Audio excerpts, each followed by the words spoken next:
और दोस्तों अभी मौसम समाचारों को लेकर देश भर के कई राज्यों से जाते जाते मानसून को लेकर बहुत ही बड़ी चेतावनी निकल कर आ रही है, जहां पर मौसम विभाग ने अलर्ट जारी किया है कि देश के 17 राज्यों में लगातार बारिश के साथ ही तेज आंधी तूफान की संभावना जो मौसम विभाग ने व्यक्त करी है। तो ऐसे में जानेंगे दोस्तों कि अगले 2-3 दिनों के मद्देनजर किस तरह का रहेगा देश का मौसम का हाल। सबसे पहले बात करते हैं अगले 24 घंटों की। तो दोस्तों मौसम विभाग की रिपोर्ट के मुताबिक अगले 24 घंटों के मद्देनजर अंडमान निकोबार द्वीप समूह, कर्नाटक और कोंकण के साथ ही गोवा के कई हिस्से, तमिलनाडु, लक्षद्वीप और केरल में मध्यम बारिश के साथ कहीं कहीं भारी बारिश होने की संभावना है। और वहीं तटीय आंध्र प्रदेश, रायलसीमा, तेलंगाना के कई हिस्से, दक्षिण मध्य महाराष्ट्र, मराठवाड़ा और दक्षिण गुजरात के अलग अलग हिस्सों में लगातार मध्यम से लेकर भारी बारिश हो सकती है। और साथ ही पूर्वोत्तर भारत, गंगेय पश्चिम बंगाल, तटीय उड़ीसा, गिलगिट, बाल्टिस्तान, मुजफ्फराबाद और जम्मू कश्मीर के अलग अलग हिस्सों में लगातार बारिश की संभावना है। और राजस्थान के पश्चिमी हिस्से और गुजरात का जो कच्छ क्षेत्र है ना, वहाँ पर दिन गर्म बना रहेगा। अच्छा, हैदराबाद और केरल में अति भारी बारिश की चेतावनी है। मौसम विभाग ने 7 जिलों के लिए रेड अलर्ट जारी किया है। दरअसल तेलंगाना की जो राजधानी है ना हैदराबाद, वहाँ पर अति भारी बारिश के बाद मौसम विभाग ने केरल में लगातार 3 दिन बारिश होने की चेतावनी जारी करी है, जिसमें बताया कि केरल में तिरुवनंतपुरम, कोल्लम, पतनमथिट्टा,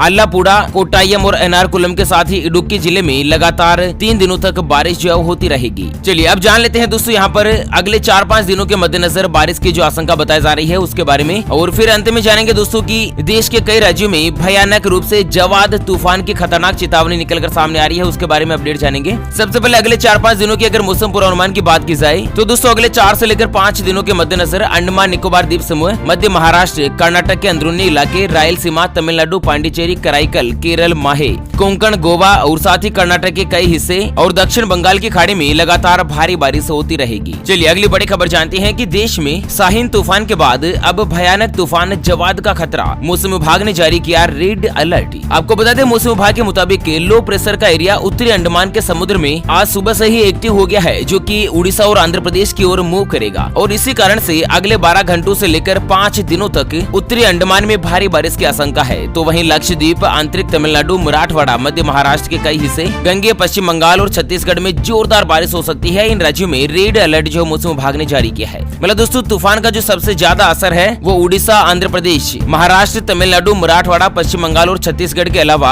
अंडमान निकोबार द्वीप समूह में हो सकता है। और यहाँ पर 65-70 किलोमीटर प्रति घंटे की रफ्तार से तेज हवाएं भी चल सकती है। ऐसे में दोस्तों सावधानी जरूर बनाए रखिएगा। और साथ ही अगली बड़ी खबर है कि किसानों को मिलेगा बाढ़ और बारिश से खराब हुई फसल का मुआवजा। बिहार सरकार का नया प्लान हुआ तैयार। तो बिहार में बाढ़ और बारिश के मद्देनजर फसल नुकसान की क्षतिपूर्ति के लिए राज्य सरकार किसानों की मदद करेगी। दरअसल यहाँ के जो कृषि मंत्री है अमरिंदर प्रताप सिंह जी, उन्होंने बताया कि जल्द ही किसानों को मुआवजा राशि प्रदान की जाएगी और इसको लेकर सरकार ने अपनी जो प्लानिंग है वो पूरी कर ली है। हालांकि दोस्तों आप कौन से गांव शहर या फिर राज्य में रहते हैं और आपके यहाँ पर किसानों की फसलों को नुकसान पहुंचा है या नहीं, दोस्तों आप हमें वीडियो के नीचे कमेंट बॉक्स में जरूर बताइएगा। तो चलिए फिलहाल के लिए इस वीडियो को यहीं पर देते हैं विराम। फिर से होंगे हाजिर एक और नई और ताजा तरीन ब्रेकिंग न्यूज हेडलाइंस के साथ। तब तक के लिए जय हिंद, जय भारत, वंदे मातरम।